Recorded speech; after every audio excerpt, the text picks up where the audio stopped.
В канун Нового года самое время верить в чудеса и, конечно, ждать Деда Мороза.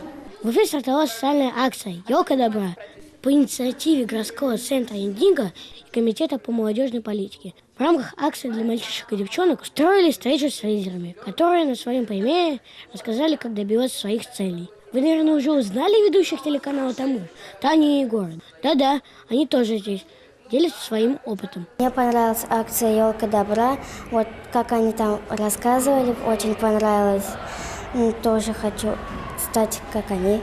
Помимо знакомства с известными людьми, мальчишки и девчонки написали письмо Деду Морозу и передали ведущим. Именно они и отправят послание, чтобы Дедушка Мороз их точно получил. А что ты написал в письме? Я написал то, что я в этом году помог нашему классу выбрать видеоролик и помог бабушке перевести через дорогу и довел одного маленького ребенка до дома.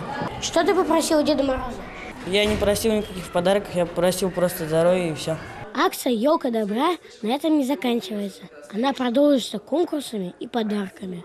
Но подробнее уже в следующих выпусках нашей программы. А вы загадали желание? Написали письмо Деду Морозу? Еще есть время. Самое главное – верить в чудеса.